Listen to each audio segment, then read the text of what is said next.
Hey guys, welcome back to another video where today we're going to be predicting the scores of week 21 of the 2021-2022 Premier League season.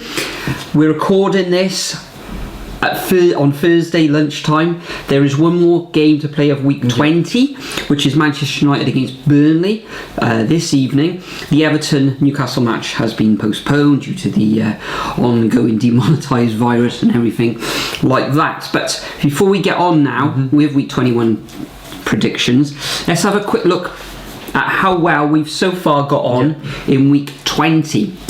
So week 20, Nathan, you came away with 3 points so far. It's all right. 0 correct scores. And myself, I've only had 2.5 points with, again, 0 correct scores. Top of the tree, though, with 7.5 points for week 20 is Pirio 1020. In second place there for week 20, we got Frank Sidebottom FC. So congratulations to the both of you so far. So how does that affect the overall leaderboard now? Well, we've got a new leader for the first time in quite a while. We've got Delph and Safety, sort of a new sort of person who's been at the top of the tree. In second place, on 176.5 points, is Tal. And in third place, I think this person, Hassis Emran, was at the top of the table for the end of week 19. But that's enough of last week. Let's move on now, make some predictions for week 21.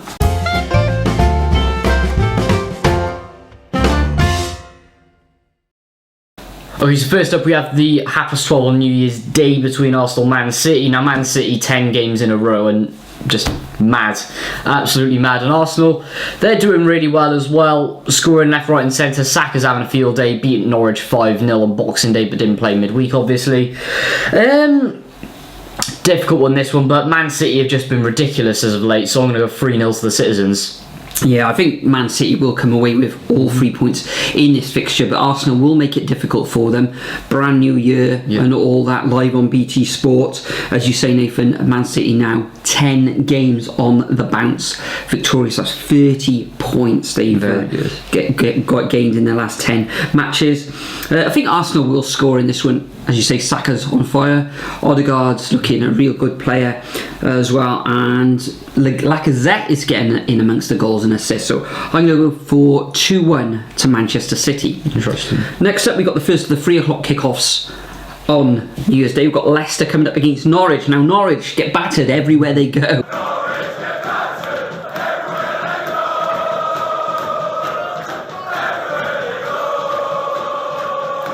Leicester bouncing back from that defeat in week 19 where they got dispatched 6-3 by Man City by beating Liverpool 1-0. How do you do that? Beating top of the shops and then beating second place. I think Jurgen Klopp will probably tell you, because the amount of players and the amount of moaning that he does. And him and Thomas Tuchel, a bit of a moan fest at the moment. However, Norwich 5 matches now on the bounce, all defeats, haven't scored in those 5 matches as well. I think this is going to be a straightforward victory to Leicester. I'm going to go for 3-0 to the Foxes. Yeah, solid win for Leicester this one. I mean, Norwich, can we relegate them already? Especially them chanting at Billy Gilmour, saying that he should go back to Chelsea and all that, and turning on the players. And just tin pots. Really bad as well. 8 goals in 19 games. Terrible. Abysmal. I mean, I said it was going to happen when Dean Smith comes in, that they'd be completely worked out and they would just absolutely implode. We won't be seeing them for a few years. So yeah, easy 3-0 Leicester.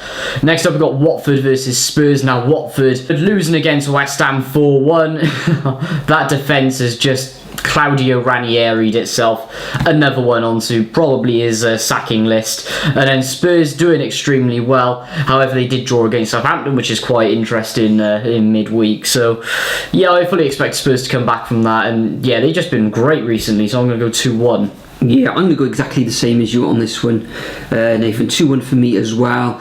I think Watford will get a goal probably from the likes of Dennis or Josh King, because going forward they do look exciting. But the likes of Sarr going forward, they are very good. I think he'll be missing. I think he'll be away in the African Nations Cup in the next few weeks, so they'll miss him, especially with their 5 losing streak. It's not looking good for Watford, is it? Yeah, I'm going to go for a 2-1 away victory for Tottenham in this one. Next up, we've got Crystal Palace against West Ham now. Crystal Palace, excellent 3-0 victory in their last fixture, which propels them up to 11th position, 27 goals for, 27 goals against, but Norwich are absolutely hapless at the moment. West Ham, after having a bit of a tricky run of form of late, bounced back with a good win against Watford. This is a London derby as well, so it could go either way, but Jarrod Bowen is in fine form. I think he got 3 assists in that 4-1 victory against Watford. Antonio's amongst the goals once again, so I think Hammers will win this one 3-1. Interesting. Well, I actually disagree a little bit because of the way that Palace have been impressing me as of late, and a good win against Norwich, losing to Tottenham, but they have had some really difficult games coming up, and they are capitalising on the ones that they have a chance of winning, but difficult. I just think there's going to be a stalemate 1-1 for some reason. Zaha is off. Oh, it's still out for this one, perhaps, or is he back in? Well, it could be a good thing, you never know. But anyway, moving on to the Sunday, Brentford versus Aston Villa to start off. Now, Brentford losing again, but then again, they were playing Man City. But fair play for keeping them to 1 goal, even though Man City had quite a number of goals disallowed in that one. And they're coming up against the Villa team who seem to win 1, lose 1, win 1, lose 1. So yeah, losing last time around to Chelsea 3-1. But then they beat Norwich, obviously. But they are winning the games that they can. And then again, if you look at it, Villa have had some difficult games coming up as well. So yeah, I fully expect Villa to get this one, to be honest. 2-1. 2-1. I'm going to agree. I don't think Brentford will score in this one. I think Villa, that defence will be watertight in this match.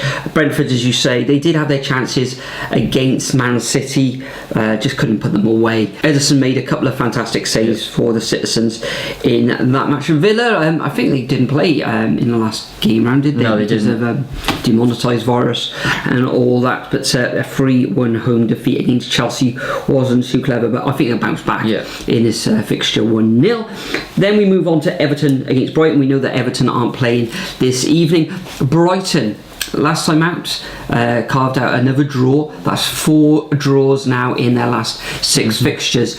They left it late as well, didn't they? I think it was well into injury time, where that upset Mr. Tuchel as well. See it. Against Everton haven't played in a fair while now. 16th of December. 16th of December, which themselves was a 1-1 draw against Chelsea. And I think this one's going to end up in a draw, and I'm going to go for a 1-1 scoreline. I think both teams will score. Interesting. I don't know why I think Brighton are going to nick it just because of Everton's form. Like, they just don't impress me, that club, at the moment, and there's a lot of issues and bad feeling there, as I keep saying. So I'm going to go 2 on Brighton. And Everton 15th in the table at the moment. Dropping like do have a game or 2 in hand against other sides, though.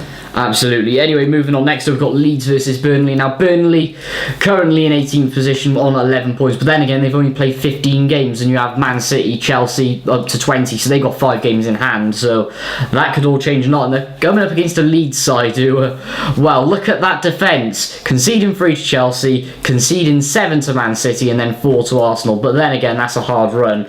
Don't know what I can make of this one, really. It's going to be a stalemate, 1-1. Yeah, exactly the same for me in this one. I'm going to go for 1-1 as well. And as you said, 14 goals in the last 3 games is not clever. That's shocking. It is against 3 of the top 4 sides, but they should be doing a lot better than that. Surely that defence can play a little bit better, and they should be able to against this Burnley side who have only scored 14 goals in 15 matches so far this season. Next, we've got Southampton coming up against Newcastle at home. Southampton with that fine draw against Spurs at home. They've only won once in their last 6, which is an away victory against West Ham, whereas Newcastle just 1 point above Norwich, who were rock bottom of the table. Newcastle did have that good home draw against Manchester United. They actually played quite well in that fixture as well.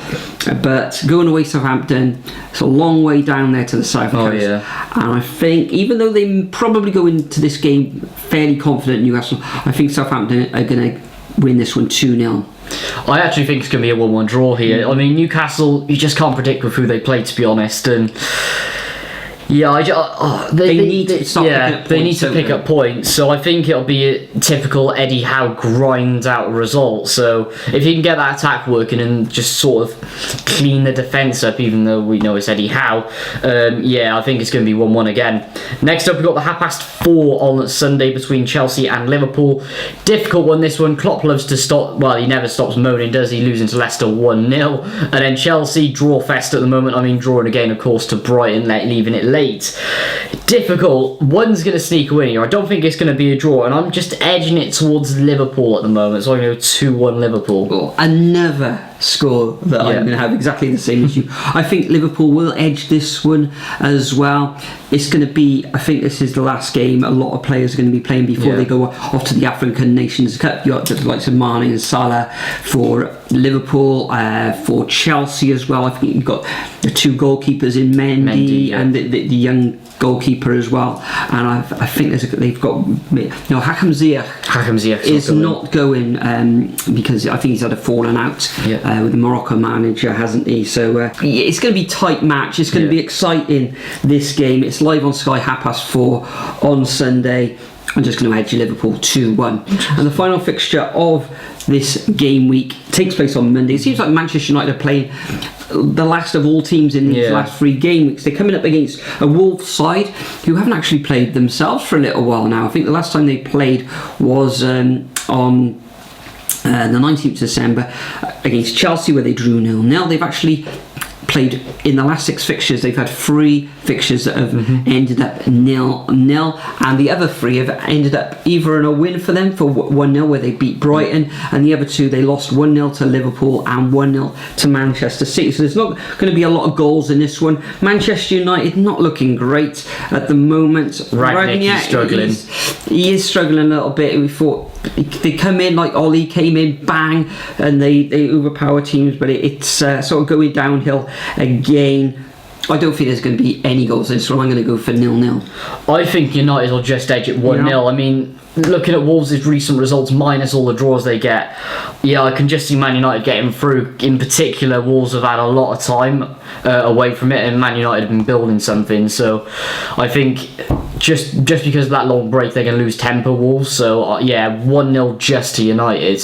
Brilliant. Playing it safe. Fantastic. So that concludes our predictions for week 21 of the 2021-2022 Premier League season. As usual, make sure you leave your predictions as a comment. Also, if you're playing along in the league, make sure you leave your predictions over at the Super Brew website, and there it is again, and there is the code if you're not already a member on there, and of course it is free to play. There's 126 players currently playing. It's getting very exciting where we come into the sort of the second half of the season now. Then, Nathan, we've got a bit of a trip this weekend, haven't we? We're finally going to see a bit of football over the festive period. At last, I know. West Brom away. Probably, actually, that's one of our nearest, believe it or not, away fixtures. That'll be out Sunday night, that vlog link so to my channel link in the description below. Fantastic. And before we go, is there anything else you'd like to comment on? Maybe wish everybody a happy New Year. Minus Mark Drakeford, of course, as I always say. And possibly wee Jimmy Cranky for all our Scottish viewers. Absolutely, who knows? Anyway, have a great year, everybody. Remember to leave your predictions, and we'll see you all in the next video.